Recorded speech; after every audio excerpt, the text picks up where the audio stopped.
Qu'il soit blanc, rouge, brissu, long grain ou même local, le riz demeure une véritable source d'énergie pour notre corps car riche en glucides. Pour notre santé, eh bien, une question s'impose aujourd'hui. Comment consommer le riz au quotidien pour éviter les maladies métaboliques? Et oui, vous l'aurez compris, le jeudi de la santé s'en intéresse et ce sera bien sûr avec notre invité du jour avant la fin de cette émission, à côté de plusieurs autres articulations à vous proposer. Installez-vous bien devant votre poste téléviseur. C'est parti pour Matin Bonheur.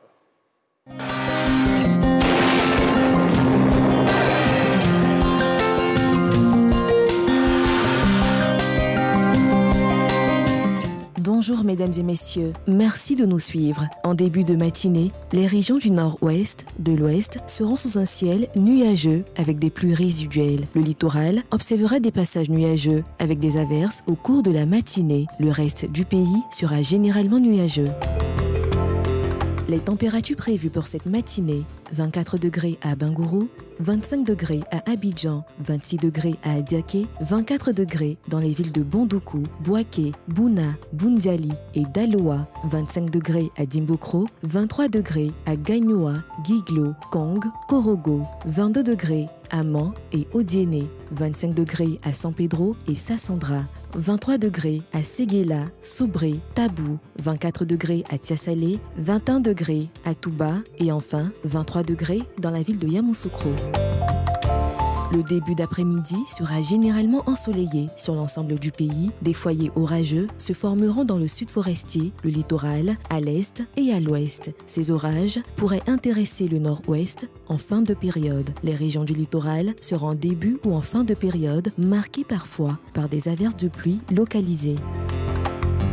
On aura comme température 32 degrés à Abingourou, 31 degrés à Abidjan, 32 degrés à Adiaké, 35 degrés à Bondoukou et Bouaké, 36 degrés à Bouna, 34 degrés à Boundiali, 33 degrés à Daloa, 35 degrés à Dimbokro et Gagnoa, 34 degrés à Guiglo, 36 degrés à Kong et Korogo, 34 degrés à Man et Odiéné, 30 degrés à San Pedro et Sassandra, 34 degrés à Séguéla et Soubré, 32 degrés à Tabou, 33 degrés à Tiasalé, 34 degrés à Touba et enfin 35 degrés à Yamoussoukro.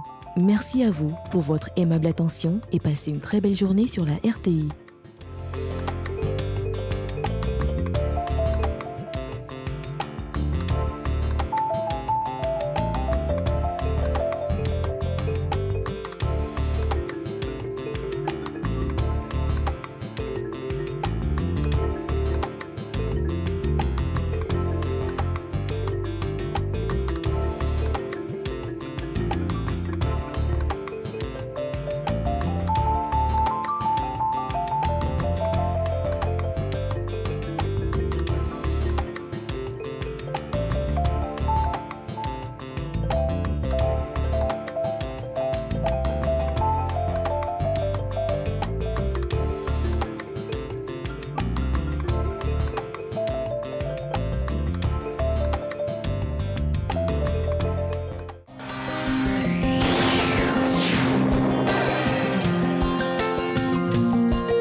Bonjour et bienvenue à toutes et à tous. Olivia Yassé est à Abidjan. La deuxième dauphine de Miss Monde 2021 a foulé le sol ivoirien hier soir. Elle a été reçue au pavillon d'honneur de l'aéroport Félix Houphouët-Boigny par des autorités ivoiriennes, sans oublier les nombreux fans qui ont effectué le déplacement. La Côte d'Ivoire se dote d'une centrale flottante de 200 MW. Cette unité s'inscrit dans la volonté de l'État ivoirien de renforcer le réseau électrique national.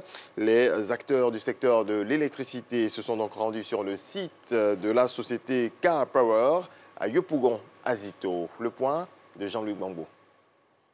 Ce bateau qu'on peut observer depuis quelques jours dans les eaux d'Azito est une unité de production d'électricité, fruit de la coopération entre l'État de Côte d'Ivoire et la société Car Power. Cette unité, qualifiée de centrale de réserve, est appelée à renforcer la capacité de production nationale en énergie et faire face à la forte demande en électricité. Chaque semaine, nous avons plus de 5000 nouveaux clients qui se raccordent au réseau électrique. Donc nous avons une demande d'énergie qui augmente chaque semaine et sans compter les clients existants qui également choisissent d'avoir plus d'équipements à la maison et donc de consommer plus d'énergie. Il est donc essentiel pour satisfaire les clients que nous disposions de suffisamment de capacité. Ce sont environ 200 MW additionnels qui seront apportés au parc énergétique grâce à cette unité flottante. Les travaux de raccordement avec le réseau national sont en cours. Nous voyons que les travaux avancent très bien. Depuis 2 semaines, donc, les équipes de Car Power, en relation avec les équipes de Côte d'Ivoire Énergie, de CIE, ont commencé sur terre donc, à construire des pylônes, à construire toutes les infrastructures nécessaires pour le raccordement donc, du bateau.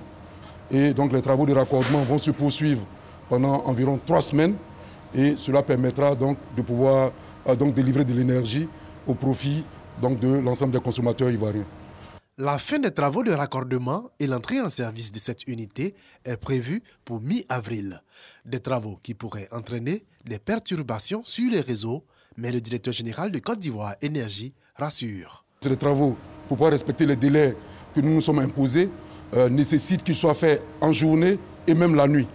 Et donc nos équipes travaillent à faire en sorte que l'impact soit le moins possible sur les consommateurs.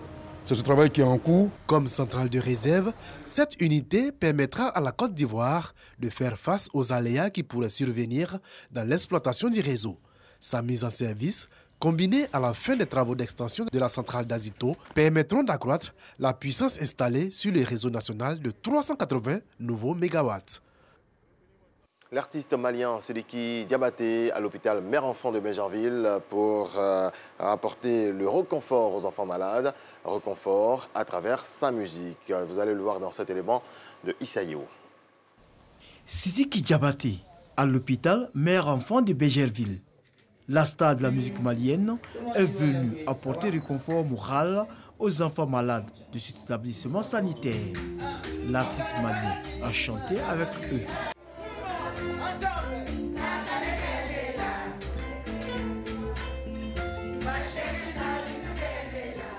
La première dame, elle est à saluer. Pas parce qu'elle est une première dame, pas parce qu'elle est la femme du président Alassane Ouattara. Non, elle est à saluer. Cet hôpital apporte du bonheur. Que Dieu fasse que ce projet continue partout en Afrique. Que son association puisse faire ce projet au Mali, en Guinée, au Sénégal, au Burkina Faso, dans les autres pays. Les gens en ont besoin. Un geste fortement apprécié par les responsables de l'hôpital. On a fait un circuit. On a visité les enfants qui sont en oncologie pédiatrique. C'est des enfants qui sont atteints du cancer. Voilà. Sidiki les a vus. Ils ont été émerveillés. Le boom qu'ils ont reçu aujourd'hui, ça nous accompagne dans notre traitement. Et ensuite, vous avez vu la salle d'éveil. Personne ne voulait quitter la salle d'éveil parce que Sidiki, il est bon. Sidiki Diabaté a consacré plus d'1 heure de temps à ces enfants malades qui n'ont pas boudé leur plaisir. Dans le reste de l'actualité au Burkina Faso, la défense a poursuivi hier ses plaidoiries dans le procès de l'assassinat de Thomas Sankara. Les dernières avant le délibéré des juges, il ne manque plus que le cas de Gilbert Diendéré, considéré comme l'un des principaux responsables de la mort du père de la révolution burkinabé. Bouteilles, emballages, paille, l'île de Gorée, au large de Dakar, se bat contre la pollution plastique. Ce rocher, d'où sont partis pendant plusieurs siècles des esclaves africains vers les Amériques, est inscrit au patrimoine mondial de l'UNESCO. Et il reçoit chaque jour entre 700 et 1000 visiteurs qui laissent derrière eux des centaines de kilos de déchets. Regardons. Vu de loin, tout va bien. Mais vu de près, l'île de Gorée, ça ressemble à ça. Des kilos et des kilos de déchets plastiques jonchent les rivages de ce rocher d'une vingtaine d'hectares au large de Dakar. Un spectacle qui désole le responsable de l'assainissement de l'île. des fois, il y a plus de 700 ou 1000 personnes par jour, visiteurs. Parfois, l'île reçoit plus de 700 personnes, voire 1000 visiteurs par jour. Ils amènent énormément de déchets plastiques et ils les laissent ici, sur les lieux. On nettoie tous les jours et tous les 2 jours, on transfère à peu près 700 à 800 kilos de déchets vers Dakar. L'île symbole de la traite atlantique des esclaves, inscrite au patrimoine mondial de l'UNESCO, paye cher son attractivité touristique. Les 2/3 des déchets qui y sont collectés proviennent des visiteurs. Des poubelles ont beau avoir été installées devant chaque maison, rien à faire, le plastique prolifère et l'impact sur la biodiversité est déjà dramatique. Il y a quelques années, depuis la terre ferme, on pouvait pêcher toutes sortes de poissons, comme des dorades. Mais c'est devenu impossible maintenant avec tous ces déchets plastiques qui jonchent le littoral. Même bien au-delà des côtes, pêcher est devenu compliqué. La zone était pourtant réputée poissonneuse, mais d'année en année, ce pêcheur a dû s'éloigner un peu plus de Gorée pour travailler. Les déchets plastiques ont causé beaucoup de dégâts sur l'île. Maintenant, je dois aller très loin au large, à au moins 3 km, pour espérer trouver du poisson. Parce qu'il y a trop de plastique qui fait fuir le poisson. En attendant de réussir à limiter la production de déchets, la municipalité s'efforce au moins de les trier et de les valoriser. Sur cette colline qui domine l'île, tout ce qui est organique est transformé en compost. Un compost de très bonne qualité utilisé pour les cultures locales ou bien vendu dans d'autres régions du Sénégal. Mais face au plastique, le combat là ne fait que commencer. Au lieu historique, l'île de Gorée se rêve aussi un jour en modèle écologique. Et pour la première fois en Colombie, 2 afro-descendants vont concourir pour la vice-présidence du pays. Francia Marquez forme un tandem avec le candidat de la gauche, Gustavo Petro, favori des sondages. Et Luis Gilberto Murillo se présente aux côtés du candidat du centre, Sergio Fajardo. Point final, on se retrouve à 7 h. Merci à Régis Kofi pour ce flash. La journée a bien commencé, Régis? Toujours. Toujours. Bon, ça peut aller? Aujourd'hui comme plusieurs autres jours. OK. Le gilet, la cravate, tout est là. Hein? Oui. Tout est calé, tout est serré. Il y a cette table-là qui nous permet de ne même pas voir, qui ne nous permet pas de voir, je dirais, les beaux pantalons de Régis. Hein? Mais écoutez, si vous voulez, je vous fais ce plaisir-là d'avancer quelque peu. Non, je pense qu'avant la fin de cette émission, Régis va présenter le flash ici. On puisse voir tout l'ensemble. En tout cas, merci beaucoup. OK, merci. Et puis à tout de suite. À tout à l'heure. Merci beaucoup à Régis Kofi pour ce point de l'actualité. Vous êtes sur RTI 1, vous suivez Matin Bonheur. On part maintenant avec le sommaire.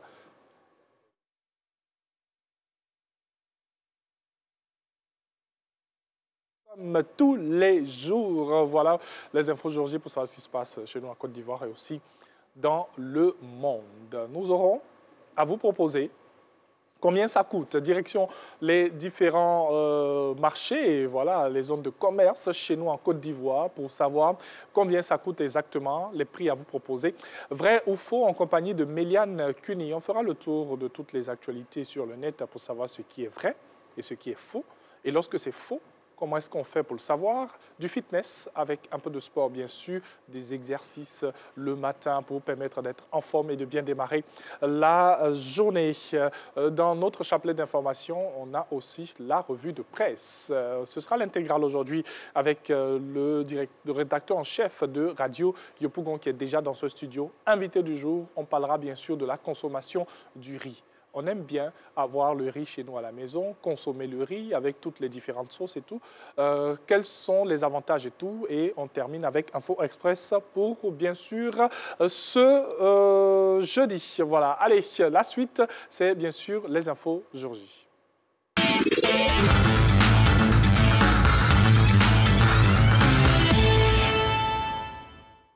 Les infos jour J, aujourd'hui, nous sommes jeudi donc, début ce matin au plateau de la deuxième édition du Forum africain de la presse économique et financière. Eh bien, le FAPEP, événement majeur de promotion et de valorisation du journalisme, du développement en Afrique, 2 jours donc, à partir d'aujourd'hui et ce jusqu'à demain.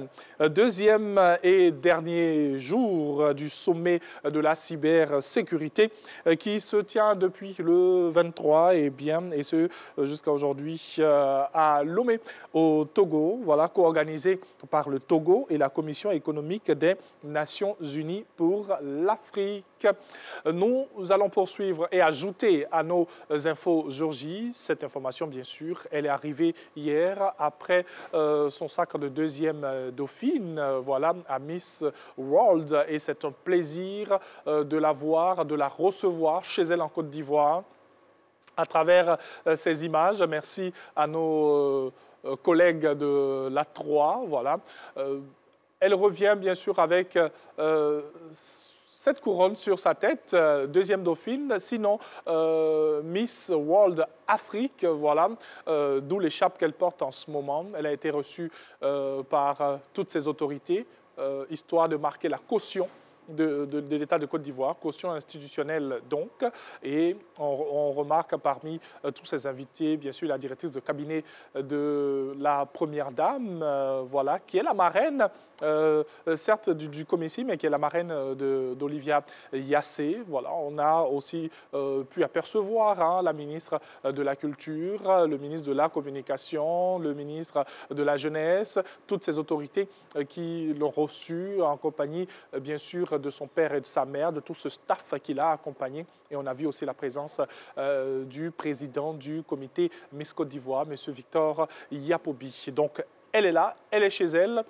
Il y a toutes ces activités qui sont prévues, même une belle rencontre, une belle cérémonie, je dirais, au Palais de la Culture. Et on aura d'autres, bien sûr, pour dire félicitations à Olivia Yassé, qui, on se rappelle, il y a quelques années, a été élue meilleure mannequin de Côte d'Ivoire au top 10 de la mode. Ensuite, concours Miss Côte d'Ivoire, où elle est Miss Yamsoukro. Ensuite, Miss Côte d'Ivoire 2021, Miss Model World dans ce magnifique concours. Et ensuite, deuxième dauphine de Miss World. Voilà, c'est un honneur pour la Côte d'Ivoire et on souhaite que cela se répète avec ces filles magnifiques et surtout intelligente. La suite dans quelques instants.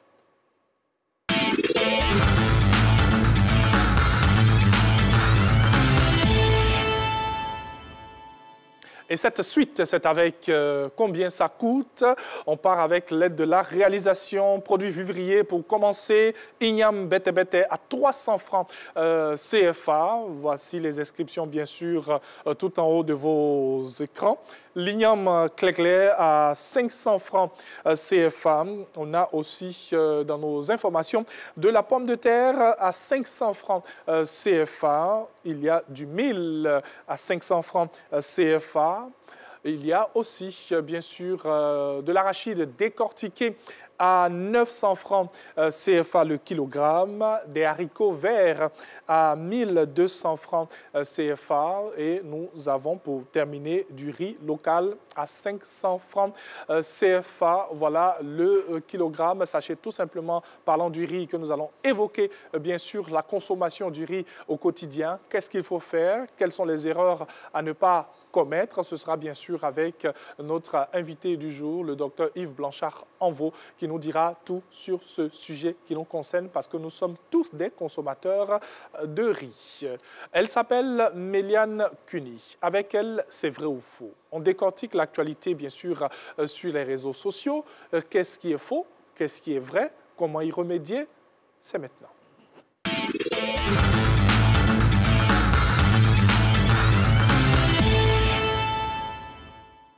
Nous la recevons dans ce studio, Méliane Cuny, dans cette belle petite robe de couleur marron. Oui. On s'installe, Méliane Cuny. Oui, Angèle. Comment ça va ce matin? Ça va super bien. Ah, j'aime bien les dreadlocks. Ah. Ouais. Ça change un peu. Ça change un peu, oui. Ouais. Ça donne un genre, ouais. Un genre, OK. Et puis, comme les femmes aiment bien le dire, hein, on l'entretient bien et ça dure sur la tête. Oui, on entretient bien, ça dure sur la tête, effectivement. Combien de temps comme ça Ça dépend, mais si c'est quelqu'un comme moi, ça fera à peine 1 mois. 1 mois. 1 mois, 2 mois après, les cheveux poussent, donc ça a son charme aussi. Bien sûr. Alors, on s'intéresse maintenant à vrai ou faux. Hein? Vrai ou faux? Il y a tellement de questions. Hein? Quand on est assis ici, on ne fait que poser des questions. Poser des questions et informer. La première question, la première information, c'est qu'on a reçu un formulaire sur WhatsApp disant qu'il y avait des fonds disponibles pour l'autonomisation de la jeunesse. C'était des fonds pour la Covid. Donc, il fallait s'enregistrer sur une plateforme. Il y avait des montants. Quand vous êtes âgé entre 13 et 25, vous avez entre 150 000 et 300 000. Quand vous êtes âgé entre 25 et 65 000, vous avez 400 000 et 700 000 environ, en fait, pour ce truc. Donc, c'est faux. C'est du fake. C'est du fake, voilà. Oui. Et vous voyez même que le site sur lequel vous renseignez l'information n'est pas un bon site. Donc, il faut faire attention. C'est vos données qu'on récupère, c'est vos informations qu'on récupère. Et après, qu'est-ce qu'on va en faire? Faire attention. Ouais, bizarrement, dans mes balades hier sur le net, j'ai aperçu ça. J'ai tiqué. Et puis, tu dis, 150 000 pour... Oui, mais je me suis dit, la réponse avec Méliane ce matin. Voilà. Donc, c'est fake, c'est fake. Donc, il faut éviter de remplir les formulaires. Et on le dit toujours, lorsque vous recevez une information d'une institution ou d'une entreprise, il faut vous assurer que dans la racine de l'adresse, là, lorsqu'il y a les 3 W, l'information qui vient soit le nom de la structure. Je dis, quand vous allez sur une information qui concerne la RTI, automatiquement, après les 3 W, vous devez voir RTI. Si vous ne voyez pas ça, ça veut dire que cette information ne vient pas du site officiel de la RTI, donc ne pas tenir compte de cette information. Est-ce que souvent, même s'il y a toutes ces indications-là, est-ce qu'il n'y a pas de fausseté quelque part? Non, on ne peut pas récupérer la racine du site. À la limite, quand ils le font, ils ramènent ça à la fin. Mais lorsque c'est en début, ils ne peuvent pas. Parce que la racine, c'est l'origine, c'est de là que ça part. Oui, bien sûr. Donc, ça veut dire que ça part d'une plateforme. Donc, ce que les gens font, ils récupèrent d'une autre plateforme et c'est dans l'extension à la fin qu'on rajoute le site en question. Donc, assurez-vous que ça vienne à la racine d'abord. Bien sûr, c'est une experte en la matière. Elle nous donne des cours chaque jeudi dans Vrai ou Faux. Allez, on poursuit. Deuxième information. Deuxième information, on va en Ukraine et on nous dit comme ça que l'Ukraine est acquise à l'idéo néo-nazi. Et c'est une publication sur les réseaux sociaux, sur toutes les plateformes. Il faut faire attention à ce que vous êtes en train de nous dire. Cette affaire d'Ukraine, là même, là, on ne parle pas trop. Il faut bien regarder les informations qui émanent. Il faut faire très attention parce qu'il y a plein de fake news qui circulent sur cette situation en ce moment en Ukraine. Donc, il faut faire attention. C'est faux, ça n'existe pas. Jamais l'Ukraine a décidé d'aller chez les nazis et tout pour enclencher quelque chose contre la Russie, non. C'est vrai qu'en ce moment, c'est Russie, Ukraine. Ne rajoutez pas l'Allemagne, pardon, et pitié de nous. Oh, merci Améliane. Deuxième information. Donc, on a la prochaine information là, qui s'affiche. L'origine du 8 mars en Côte d'Ivoire. Lorsqu'on célébrait le 8 mars, tu as dû voir cette information qui disait que le 8 mars provient de ces femmes qui, dans les usines, ont revendiqué... Il y a eu une marche à l'époque. C'est faux. Ah bon? Elles ont marché, c'est vrai, mais ce n'est pas de là que vient la célébration de la Journée internationale des droits de la femme. Et cette information émane de la Côte d'Ivoire. Donc, sur toutes les plateformes, on voit comme ça que oui, c'est parce qu'elles ont lutté pour leurs droits. Elles étaient dans des usines, elles ont été assassinées. C'est en leur honneur que le 8 mars est célébré, mais c'est faux. Ça ne provient pas de cette information-là, non. Il faut vous renseigner d'abord avant de donner cette information. Est-ce qu'on a la vraie information? La célébration de la Journée internationale des droits de la femme est officiellement fixée par Lénine en 1921. OK. Alors qu'elle, on nous parle d'une affaire de 1875. Donc déjà, avec la date, on a la véritable information. Et c'était pour permettre aux femmes d'avoir le droit de voter d'abord. Parce qu'elles n'avaient pas le droit de voter, elles n'avaient pas le droit de citer. Généralement, c'est par là que ça commence. Hein. Voilà, dans plusieurs pays, il y a eu ce genre d'étape-là. On commence par le droit de voter. Et ensuite, on a la possibilité de... On élargit la sphère. Donc, c'est une forte information. OK. On poursuit. On poursuit avec cette information qui, sur les réseaux sociaux, sur Facebook et tout, nous donne comme quoi une décoction d'aubergines sauvages peut nous aider à nous débarrasser des myomes et des kystes. Ah, quand même, hein? Oui, c'est faux. Ouais. Il faut faire attention parce que non seulement ça peut être dangereux même pour la santé. Pour la santé, oui. Je pense que le docteur sera là, vous pourrez lui demander, mais en plus, ce n'est pas les aubergines qu'on utilise pour la nourriture et autres, c'est des aubergines sauvages. Sauvages, ouais. Donc on récupère, on dit, ah oui, que ça soigne. On va tout de suite aller faire des décoctions, faire des produits bois, alors que ça peut même vous donner des intoxications alimentaires, ça peut créer d'autres choses. Faites attention. C'est vrai que les plantes ont leurs vertus, oui. mais il faut bien se renseigner avant de diffuser ce genre d'informations. Vous pensez peut-être à vous quand vous faites ça, mais imaginez tous ces parents, toutes ces personnes-là qui vont automatiquement relayer cette information. Il y a des personnes qui sont très adeptes à ce genre. Et en fait, on se dit, ah, au lieu d'aller me faire opérer, au lieu d'aller, je vais prendre juste des aubergines sauvages et tout, mais c'est faux, pardonnez. Faites attention à ce que vous mettez sur les réseaux sociaux. Ne pensez pas qu'à vous, pensez à la santé de vos proches, c'est important. Avec elle, on décortique l'actualité, bien sûr, sur les réseaux sociaux, sur le net en général, tout ce que vous avez, bien sûr, tout ce que vous avez comme information. Ouais. Alors, Méliane, on est encore avec toi pour d'autres infos. On nous parle là maintenant du cannibalisme chez les scorpions. On nous dit comme ça que lorsque le scorpion, lorsque la mère veut accoucher, son dos s'ouvre, excusez-moi l'expression, hein, son dos s'ouvre, les petits sortent et puis voilà, elle meurt. Mais c'est faux, arrêtez. C'est vrai qu'il y a un mythe derrière j'ai envie de dire cet animal-là, mais la photo qui est utilisée pour ça, en fait, pour illustrer, c'est plutôt un montage, en fait, c'est un montage photo. Parce qu'on nous dit que le dos du scorpion explose quand il donne naissance, mais c'est faux. Ça ne se passe pas comme ça. Si vous faites des recherches, je vous dis toujours, Google Images. Faites des recherches Google Images, vous verrez d'où proviennent vos photos, d'où proviennent les illustrations. Généralement, on utilise des photos qui parlent. Donc, on se dit automatiquement c'est la véritable information, mais non. Alors, on part dans Google Images. On part dans Google Images, on copie l'image qu'on a reçue et on lance la recherche. On verra combien de fois cette image a été publiée, où est-ce qu'elle a été publiée pour la toute première fois.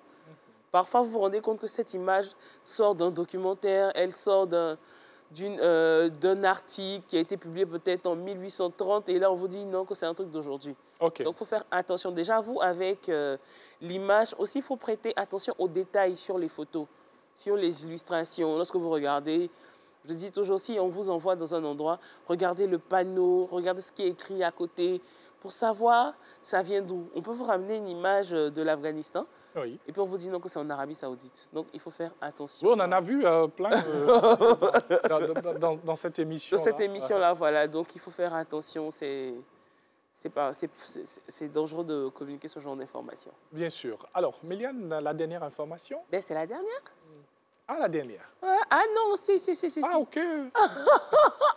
En fait, cette information... On a cette petite solution-là avant de partir. Oui. Ça m'a tellement fait rire.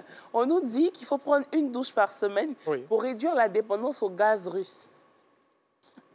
Il faut prendre une douche par semaine en France pour réduire la dépendance au gaz russe. Et que c'était des propos de Barbara Pompili. Donc, ils ont utilisé RTL France pour donner ces informations et tout. Mais c'est faux, elle n'a jamais dit ça. Pardonnez. Lavez-vous. N'ayez pas peur. J'imagine combien de fois c'est fou de dire que... Parce que là, on est en ce moment dans un conflit de com et tout. On te dit, ah non, attention. Pour ne pas soutenir la Russie et tout, lavez-vous. Prenez une fois la douche. Donc, ça évite la dépendance au gaz russe. Parce qu'effectivement... certains pays dépendent du gaz de la Russie, donc beaucoup, même lorsqu'on veut donner le sentiment que on est indépendant et tout et qu'on soutient l'Ukraine, mais non, ça ne marche pas comme ça. Donc même si vous ne vous lavez pas, ça ne diminuera pas la dépendance au gaz russe. Au contraire, prenez soin de vous, prenez soin de votre santé, c'est important. Merci beaucoup, Méliane. Merci, Angevelle. Ah, on va encore se retrouver jeudi prochain? Jeudi prochain, oui, on se retrouve jeudi prochain. Mais Angevelle, une nouvelle aventure démarre aussi avec RTI 2. Donc ce soir, dès 21h, on se retrouvera sur RTI 2. OK. Merci pour cette information, Méliane. Merci, On est ici pour donner les informations aux téléspectateurs et tout. Matin Bonheur a commencé depuis quelques minutes maintenant. On est avec Méliane Cuny pour la première grande articulation de ce jeudi. C'est vrai ou faux? On aura bien sûr d'autres articulations proposées à partir de 7 heures. Voilà, d'abord le flash, ensuite la revue de presse avec Renaud qui reçoit M. Lee Aimé, le rédacteur en chef de radio Yopougon, et ensuite on parlera santé avec le docteur Yves Blanchard en veau dans cette émission. C'est quoi la suite du programme pour cette journée, Méliane? Pour cette journée, c'est repos. Ouais. Elle est arrivée très tôt. Hein? Elle a speedé. Arrivée avec les lunettes noires et tout, avec un café assez particulier. Ouais. Mais quand on arrive le matin, on est comme des zombies. On est des zombies. Ouais. Et dès qu'on entend le générique de Jacques Brou, on est obligé de se réveiller. C'est clair. Agréable journée, Méliane. Merci, Oswald. À jeudi prochain. Mais à vous, chers téléspectateurs, on se retrouve dans quelques instants. Communiqué du gouvernement. Le gouvernement porte à la connaissance de la population ivoirienne que la période de validité des cartes nationales d'identité produites en 2009, arrivant à expiration le 31 décembre 2021, est prorogée jusqu'au 31 mars 2022. Il tient à rappeler qu'au terme de la loi numéro 2019-566 du 26 juin 2019, la carte nationale d'identité biométrique est obligatoire pour tout Ivoirien âgé d'au moins 16 ans. En conséquence, le gouvernement exhorte vivement les personnes qui ne se sont pas encore enrôlées à se rendre dans les centres ouverts à cet effet sur toute l'étendue du territoire national en vue de s'acquitter de cette obligation.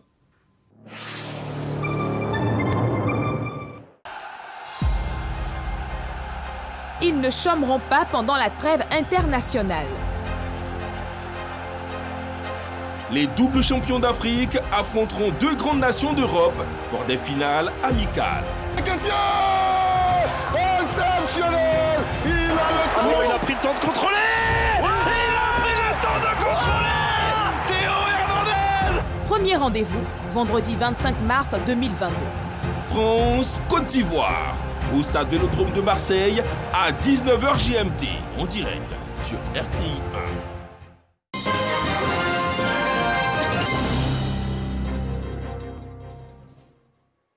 Nouveau développement de l'actualité. Merci à toutes et à tous d'être avec nous. 9e Forum mondial de l'eau à Dakar au Sénégal. Le ministre de l'Hydraulique expose sur les actions de l'État lors d'un panel. Laurent Tchagba présente justement les actions des autorités ivoiriennes pour faciliter l'accès à l'eau. Il s'est également entretenu avec des acteurs du secteur et le ministre de l'Équipement et de l'eau du Royaume du Maroc. On voit cela avec Konaté Moussa. Centre des expositions de Diamniadio à Dakar, deuxième jour du 9e Forum mondial de l'eau. Dans ce hall, plusieurs rencontres se tiennent en même temps. À la salle 13, Laurent Tchagba, le ministre de l'Hydraulique et d'autres experts participent au panel initié par le Programme mondial d'évaluation des ressources en eau de l'UNESCO. Le thème, l'égalité des gens dans le secteur de l'eau, la voie à suivre. Il faut faire aussi une gouvernance de façon à ce que les familles ou les personnes qui sont appauvries, qui sont démunies, qui ne peuvent pas payer, ont des problèmes pour payer, ont le droit aussi à recevoir cette eau. Je suis content de voir qu'à Côte d'Ivoire, il y a eu ce processus de eau potable pour tout le monde. En Côte d'Ivoire, plusieurs initiatives sont en cours afin d'accroître l'accès à l'eau potable. À travers un film documentaire, le ministre Laurent Tchagba explique les actions de l'État pour soulager les ménages. Des moyens soient dégagés pour que les pompes à motricité humaine soient réparées et fonctionnent en permanence. Lorsque les femmes pompent de l'eau, c'est pénible. Donc, cette situation oblige les femmes à garder avec elles leurs jeunes filles. Donc, les jeunes filles ne vont pas à l'école. Donc, face à cette situation, le gouvernement travaille à ce que les pompes qui sont à motricité humaine, petit à petit, soient remplacées par les pompes à motricité solaire. Après ce panel, le ministre de l'Hydraulique s'est entretenu avec le ministre de l'Équipement et de l'eau du Maroc, Nizar Baraka. Le royaume chérifien est réputé pour sa bonne gestion des ressources en eau. Laurent Tchagba souhaite s'inspirer du modèle marocain. Nous avons envie de pouvoir bénéficier de leur expérience, de leur savoir-faire et de leur ingéniosité dans la mobilisation des ressources pour investir et développer des infrastructures qui pourront sortir les populations de la difficulté de l'eau. Le chef de la délégation ivoirienne à ce 9e Forum mondial de l'eau a aussi visité les différents stands. Une visite marquée par des échanges avec des acteurs et responsables d'entreprises du secteur de l'eau. On se rend dans la capitale politique du pays. Le président du Sénat, Jeannot Ahoussou Kouadio, a reçu en audience au siège de l'institution à Yamoussoukro la secrétaire, la sénatrice française Hélène Conway-Mouret, représentant les Français établis hors de France. Les échanges ont été dominés par les questions de coopération entre le Sénat de Côte d'Ivoire et celui de France. Kader Sogodogo. Hélène Conway-Mouret, sénatrice française, représentant les Français établis hors de France, est accueillie au siège du Sénat de Côte d'Ivoire par le président de l'institution, Jeannot Ahoussou Kouadio. L'entretien axé sur les questions de coopération va durer la trentaine de minutes. Après le président du Sénat, la sénatrice Hélène Conway-Mouret aura deux autres entretiens. Un avec la commission des relations extérieures et des Ivoiriens établis hors de Côte d'Ivoire du Sénat de Côte d'Ivoire et avec le bureau du groupe d'amitié Côte d'Ivoire-France. On a demandé à Madame la sénatrice de pouvoir nous aider à mettre réellement en place et avoir des échanges pour que nous puissions créer une activité réelle vis-à-vis de ce groupe d'amitié. Une visite enrichissante pour l'hôte du Sénat de Côte d'Ivoire. Je retire à la fois un sentiment très positif de ces échanges, mais également quelques bonnes pratiques que je vais ramener en France parce qu'il y a des choses qui me plaisent, qui se font ici et que nous pouvons peut-être imiter aussi à Paris. Comme par exemple le nom de la commission qui s'appelle la commission des relations extérieures. Et cela me plaît beaucoup plutôt que les affaires étrangères. Pour cette visite au Sénat à Yamoussoukro, Hélène Conway-Mouret était accompagnée de l'ambassadeur de France en Côte d'Ivoire, son Excellence Jean-Christophe Beya. La communauté des États ouest-africains, CEDEAO, organise vendredi prochain au Ghana un sommet extraordinaire sur la situation politique au Mali et a invité le chef de la junte malienne, le colonel Assimi Goïta, à participer. Ça indique un document de l'organisation régionale. La Côte d'Ivoire est enchantée, vous le savez, pour accueillir la fête du football africain, la CAN 2021. Le président du COCAN avait donc s'assuré du bon déroulement des travaux. François Albert Amichia s'est donc rendu à Yamoussoukro pour visiter des infrastructures sportives. Le point, regardons cet élément de RTI Sport. La CAN 2023 approche à grands pas et le COCAN, dirigé de main de maître par le ministre François Albert Amichia, met les bouchées doubles pour être fin prêt le jour J. C'est dans ce cadre qu'une mission du COCAN s'est rendue dans la capitale politique pour prendre contact avec le stade de Yamoussoukro, à 98% achevé. Une visite qui s'inscrit dans le cadre du suivi permanent des travaux des infrastructures de la CAN Côte d'Ivoire 2023. En effet, la conformité du stade de Yamoussoukro et l'évolution générale des travaux depuis sa dernière visite en septembre 2021 ont été les points clés de la mission du président François Albert Amichia. Nous avons travaillé sur une phase de conception au niveau du siège du COCAN, où nous avons formé des chefs de projet, des assistants chefs de projet, des chargés d'études. Et aujourd'hui, nous entrons dans la phase préopérationnelle. Il était important que ceux qui ont été formés au niveau théorique viennent maintenant s'imprégner du stade lui-même, du lieu de l'événement. Que chacun, en matière de protocole, d'accueil, de sécurité, de santé, d'organisation de matchs, d'accueil des VIP, VVIP, visualise sur le terrain l'espace de sa compétence. Un exercice important et un exercice qui sera renouvelé périodiquement. Nous avons des jeunes gens qui seront appelés demain à encadrer cette compétition et qui, au-delà de la compétition, deviendront des experts d'événements sportifs. Mais dans le cas d'espèce, il était important qu'ils se rendent ici même à Yamoussoukro. Pour les chefs de projet du COCAN 2023 et leurs assistants, il s'est agi de leur toute première visite de site.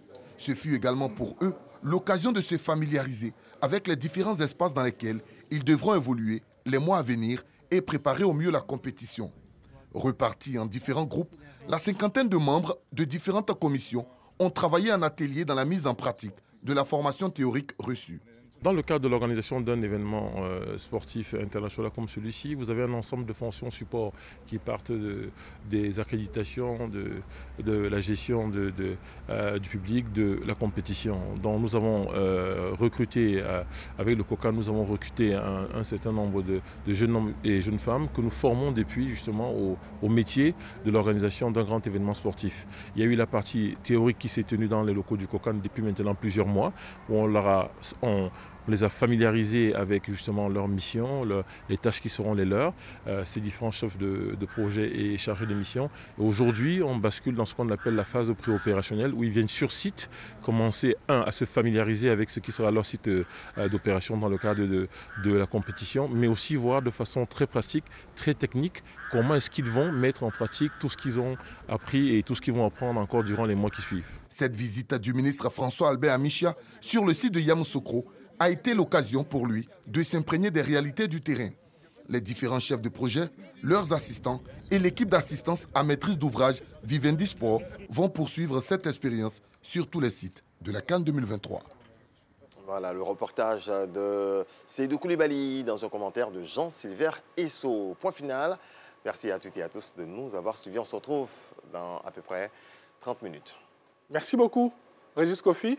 Je t'invite. C'est du cappuccino. Ah ouais? Ouais. Après 7h30.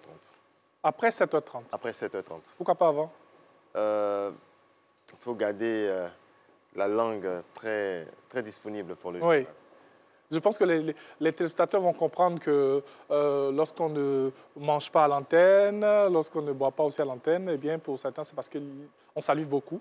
Justement. Donc, il faut éviter vraiment de... Justement, pour ne pas déglutiner la salive, justement. Oui, bien sûr, bien sûr.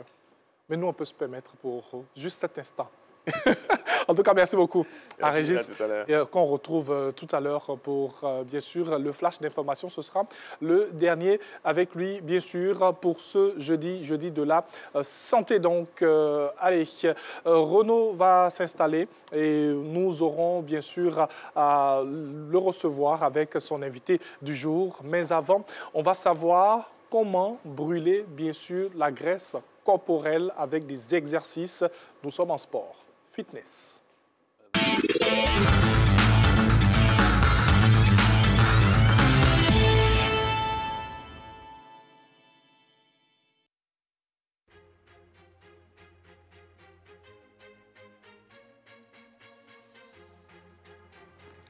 Bonjour à tous, bienvenue à cette nouvelle séance de Fitness Santé. Pour votre propre plaisir, je suis coach Jocelyn.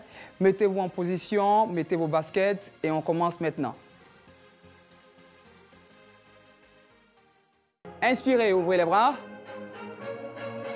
Expirez, fermez. Vous allez monter les bras, tirez. Très bien, baissez tout doucement. Beau travail. Essayez de descendre, allez chercher cheville. Tirez l'arrêt cuisse et on remonte. On va lever genou, droite, gauche. On est pas mal. Vous allez essayer de lever les genoux à hauteur de hanche. Levez les mains. Tirage. Si vous êtes à l'aise, essayez d'aller un peu plus vite. Et maintenant, vous allez courir sur place. Courez. Accélérez, accélérez, accélérez. Plus vite. Levez les genoux vers l'avant. Pas mal. Élévation de genoux. Go. Préparez-vous, on aura des jacks à faire. Vous pouvez commencer en douceur. Pliez les genoux. Ouvrez les pieds sur les côtés. On est bon? Levez les genoux. Gardez la poitrine haute et le dos droit. On tape sur les côtés. Pliez les genoux. Restez bas. Chargez les jambes. Levez les genoux. Et activez les bras. Tapez sur les côtés. Bas. Chargez les fessiers. Levez les genoux, dernière fois. Respirez par la bouche. On tape côté. Très bien. On va aller en squat. Séparez les jambes, restez bas. Fesses vers le bas. Regardez la suite. Décollez légèrement les pieds du sol. Encore. Tenez bon. On ouvre, on ferme. Ouvrez, fermez. Ouvrez, fermez. Ouvrez, fermez. Tenez bon. 4, 3, 2, stop. Levez. Talons fesses. Dernier bloc. On a fait 2 sur 3. Prenez le temps de respirer. Très bien. Revenez au centre. Levez les genoux. Vous connaissez tous les mouvements. Maintenant, on va faire avec plus d'amplitude et d'intensité. Levez les bras. Tirage.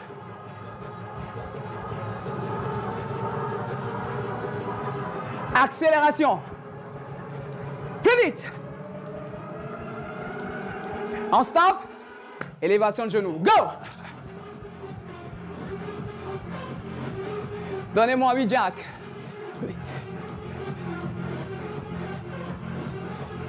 Élévation de genoux.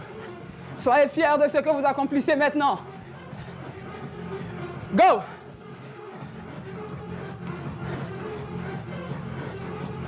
Genoux. Le changement passe par l'effort. Ne baissez pas les bras maintenant. Jack.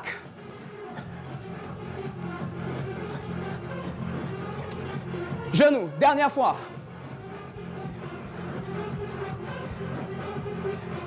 Jack. Renforcement. Squat. Go. Bas dans les jambes. Hanche vers le bas. Gardez les talons au sol. Et maintenant, on décolle. Attention. Fermeture, ouverture. Fermez. Ouvrez. Fermez. Ouvrez. Restez bas. Les 10 dernières secondes. Accélérez. Plus vite. Plus vite. Battez-vous pour votre forme. Accélérez, accélérez. 4, 3, 2, 1. Stop. Beau travail. J'espère que vous avez eu beaucoup de plaisir. Le cœur, est-ce qu'il est monté? Les jambes, est-ce que vous sentez le renforcement? Ça a été notre séance de ce jour. Je vous souhaite une bonne journée. Prenez soin de vous. Merci. Jocelyn, voilà pour ces exercices. On a dit brûler la graisse corporelle, c'est important pour vous permettre d'être bien sûr en forme et d'éviter des maladies car le sport, c'est la santé. On parle maintenant de nos informations, revue de presse, balayage donc de ces titres avec l'invité de Renaud d'aujourd'hui, un invité que vous connaissez, vous vous habituez désormais à ce visage et à tout ce qu'il nous dit en tant qu'expert en décortiquage, je vais le dire comme ça. La revue de presse, l'intégrale en compagnie de Renaud. C'est parti.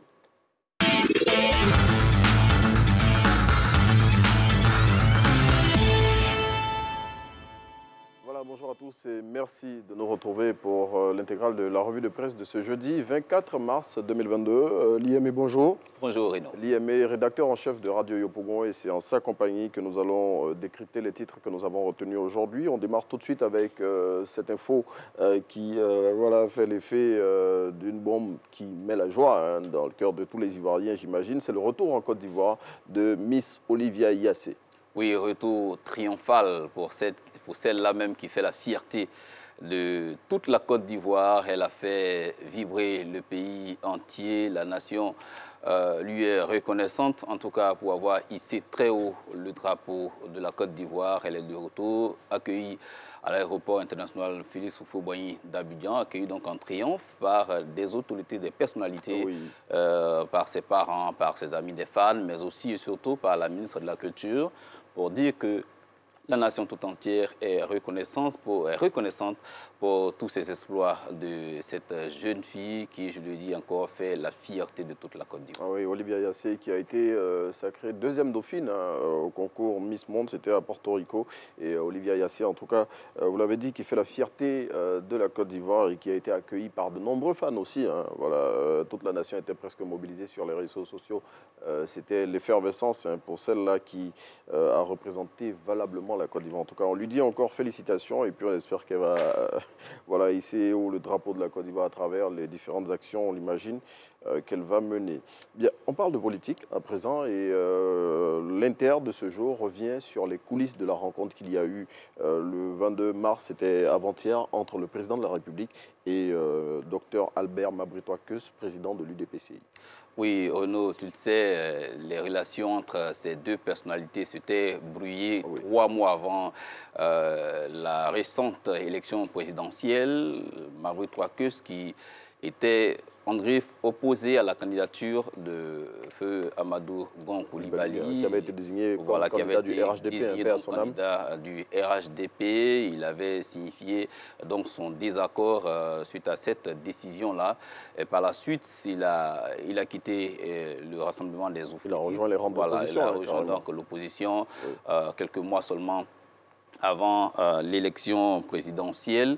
Les relations n'étaient plus donc au beau-fils entre ces deux personnalités qui totalisent pourtant plus de 30 ans de relations. Vous savez que la scène politique, elle est brûlante.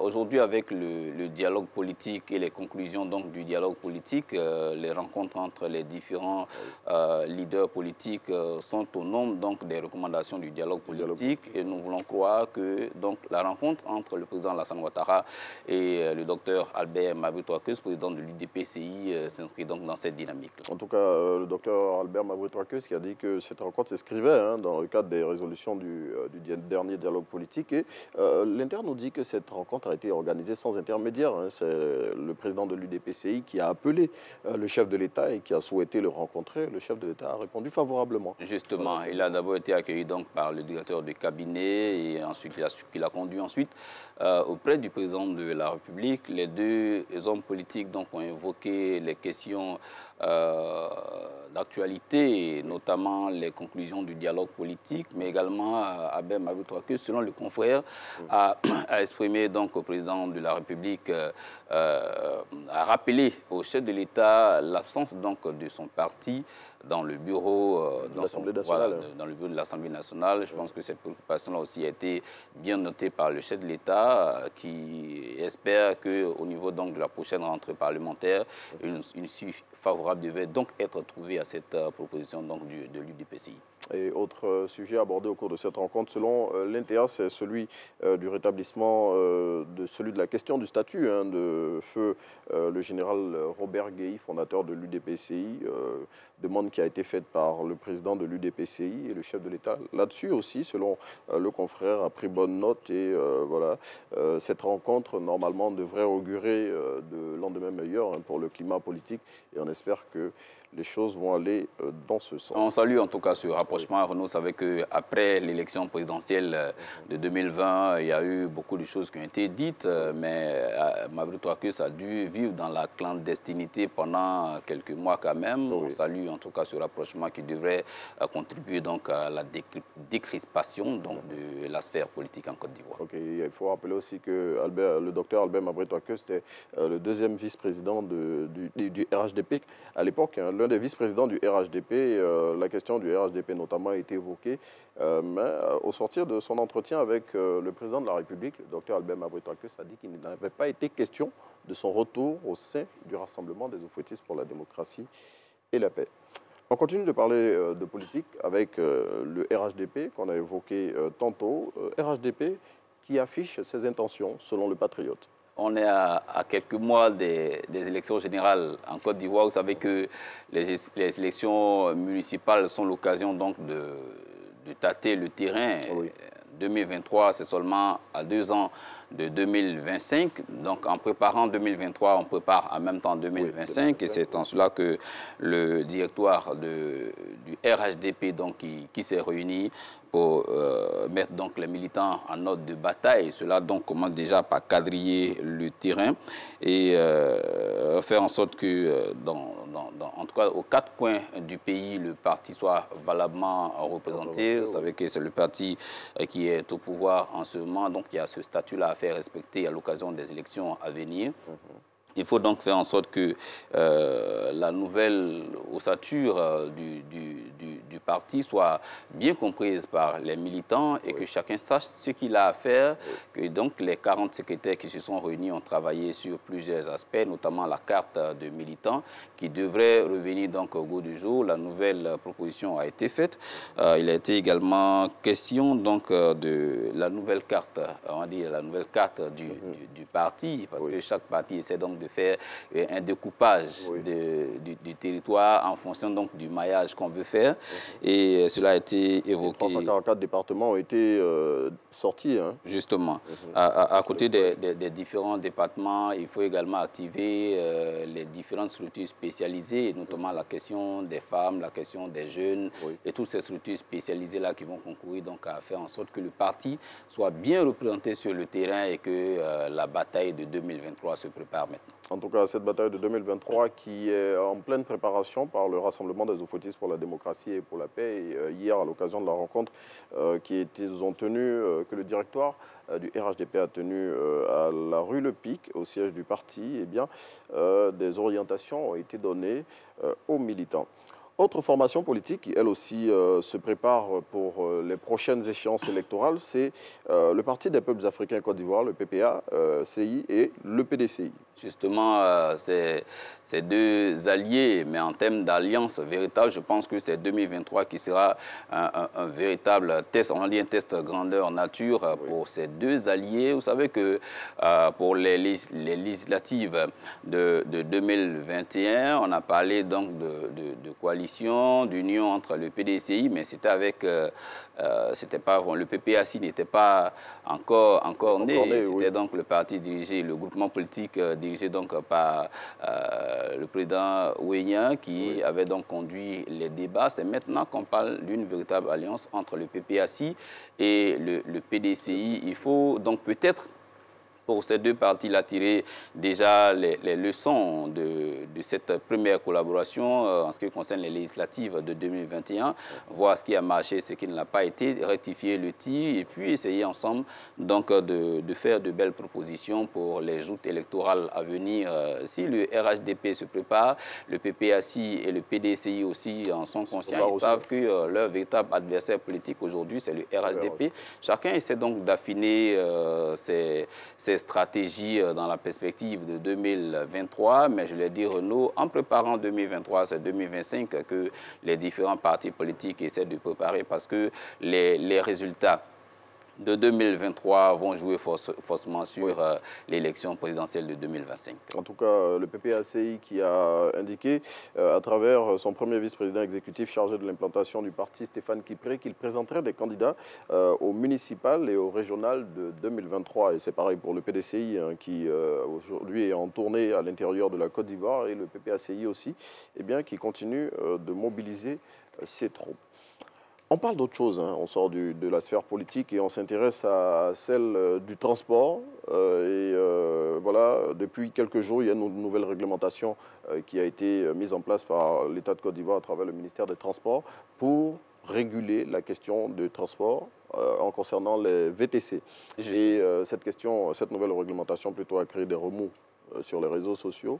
Et le ministre des Transports est monté au créneau hier pour dire qu'il n'était pas question que les VTC disparaissent. Oui, il essaie de rassurer donc les différents acteurs. Renaud, il y a eu beaucoup de grincements dedans après la publication de ce décret-là. Donc, en tant que ministre en charge donc, du portefeuille réservé au transport en Côte d'Ivoire, il essaie donc de rassurer les différents acteurs, mais il a dit également une chose importante. Nous sommes dans la dynamique de développer le transport urbain, le transport des personnes, les différentes initiatives sont les bienvenues. Pas question de faire disparaître donc ce nouveau mode de transport, mais également il faut préserver les intérêts des taxis, on va dire des taxis-compteurs qui sont donc une particularité de la ville d'Abidjan. Il a annoncé donc un atelier pour mieux expliquer donc ce décret aux différents acteurs et essayer de voir ce qu'il y a à rectifier. En tout cas, il les a rassurés en leur disant qu'ils ne disparaîtraient pas, que l'objectif de cette nouvelle réglementation, ce n'était pas de tuer leur activité et donc les différentes revendications, on pourra dire, ou observations qu'ils ont faites, elles seront prises en compte au cours de ces activités que vous avez citées, ateliers qui seront organisés pour tirer toute cette histoire au clair et leur permettre bien évidemment de continuer à exercer leur activité. On va refermer ce point de l'actualité, l'IME avec la disparition de Jean-Roger Adom, lead vocal du groupe Zouglou Makers qui a secoué toute la Côte d'Ivoire hier. Justement, une crise d'asthme qui nous a arraché donc à l'affection des Ivoiriens, ce talentueux chanteur du groupe Zouglou Makers, Jean-Adom Roger, donc tu l'as dit, est parti trop tôt. Cette belle voix, donc on ne l'entendra plus jamais.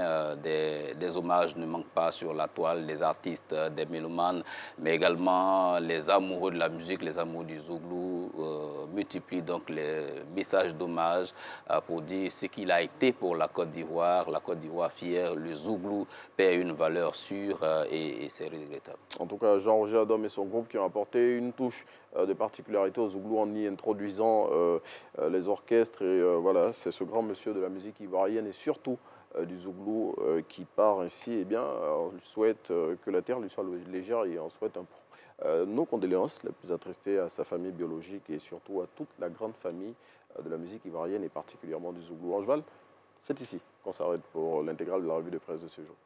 Merci beaucoup à Renaud, merci à M. Liémé. On rappelle qu'il est rédacteur en chef de Radio Yopougon. On a fait le tour, hein?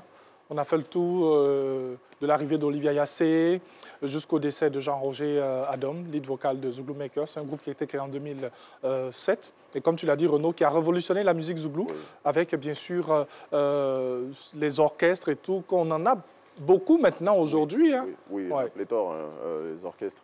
Ça donne un cachet particulier. Oui, un cachet particulier parce qu'à l'époque, le Zouglou, tout le monde sait, c'était les la percussion et tout ça. Bon, après, ils sont rentrés en studio, on a connu la grande vague avec les devanciers et tout ça. Mais avec Zouglou Makers, on a eu les orchestres qui ont été introduits, les instruments de musique classique. Bien sûr. Ça, et ça a donné une nouvelle touche à ce genre musical-là qui fait la fierté de la Côte d'Ivoire. C'est clair. Merci. Ce qui est bien, on est tous Zouglou, hein, aussi. Tous. Merci à Renaud. Merci chacun en nous une part de Jean-Roger Adom. Comment? J'ai dit on a tous en nous chacun une part de Zouglou. Ben oui, ça c'est clair. En tout cas, toutes nos condoléances à toute la grande famille Zouglou, à toute la Côte d'Ivoire aussi, parce que ce sont des artistes qui sont aimés de partout dans notre pays. L'agenda, et juste après, on aura bien sûr la suite et le dernier virage de cette émission.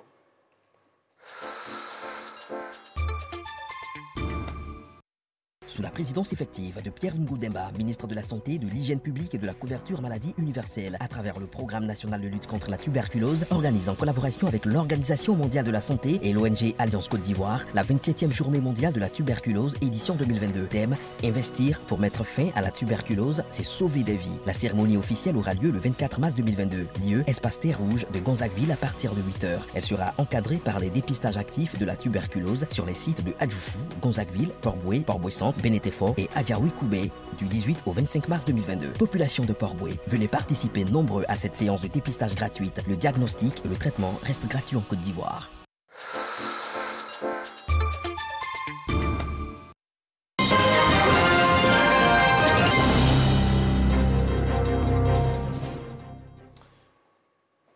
Bref regard sur l'actualité de ce jeudi 7h30. L'activité minière en Côte d'Ivoire, ses opportunités, ses défis, des sujets au cœur d'un symposium qui s'est ouvert ce mercredi à Abidjan. Ce rendez-vous des acteurs du secteur minier a été l'occasion pour le ministre Thomas Camara de réaffirmer la volonté du gouvernement à créer les conditions d'un développement de ce secteur. Lansine Bakayoko. 1 000 milliards de chiffres d'affaires réalisés en 2020 par les sociétés d'exploitation minière, 41 tonnes d'or extraites en 2021 pour 140 milliards de recettes fiscales engrangées par l'État, Des performances encourageantes, mais en deçà du potentiel minier de la Côte d'Ivoire. Pour la Côte d'Ivoire, le premier défi serait éventuellement la qualité du dialogue qu'on doit avoir entre le secteur privé, minier en l'occurrence, et le gouvernement de Côte d'Ivoire. Je note que ce dialogue-là existe. Je note qu'il y a une forte volonté de la part du gouvernement de le continuer et de le rendre qualitatif. Grâce aux réformes engagées par le gouvernement, les acteurs s'attendent à des niveaux de production robustes en 2023, notamment en ce qui concerne l'or. À l'horizon 2030, les prévisions placent l'Afrique de l'Ouest au premier rang des producteurs d'or, avec le Burkina Faso et la Côte d'Ivoire en tête du peloton.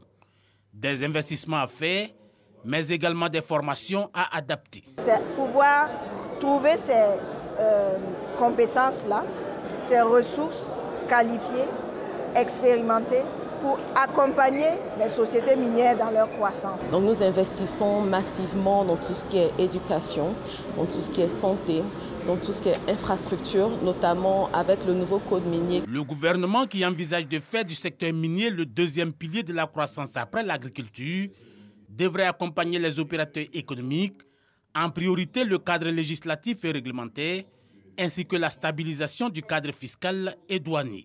La politique de développement du secteur minier orientée vers l'intensification de la recherche et l'industrialisation de la production minière porte notamment sur la mise en place d'une infrastructure géoscientifique de base, l'amélioration de procédures d'octroi de titres miniers en vue de les rendre plus transparentes et plus simples. Aujourd'hui, les mines, c'est 3% du produit intérieur brut.